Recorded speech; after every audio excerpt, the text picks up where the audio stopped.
Although Myanmar's Muslim Rohingya population has suffered persecution at the hands of the majority Buddhist community for years, the recent crackdown by security forces against the Rohingya was executed with such unprecedented brutality that it has been described as ethnic cleansing.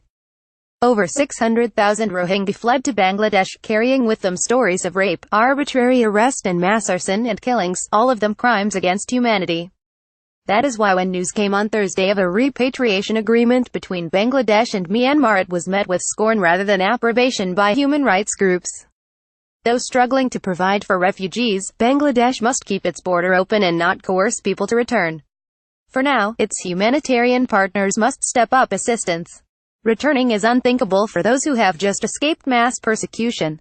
In its report, All of My Body Was Pain: Sexual Violence Against Rohingya Women and Girls in Burma, Human Rights Watch found that Myanmar's military used rape as a prominent and devastating feature of a campaign of ethnic cleansing against the Rohingya. Survivors say they were left with rape, burn and bullet injuries. As Amnesty International argues, there can be no safe or dignified returns of Rohingya to Myanmar while a system of apartheid remains in the country, and thousands are held there in conditions that amount to concentration camps. And when the refugees return, their security must be guaranteed by international monitors, and all repatriations must be voluntary and assisted by international agencies.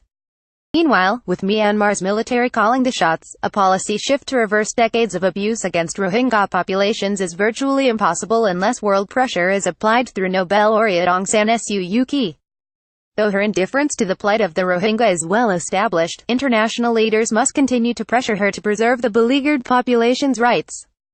To end ambiguity around the repatriation agreement stands a role for the UN's refugee agency, whose inclusion in voluntary repatriation operations as standard practice requires clarification.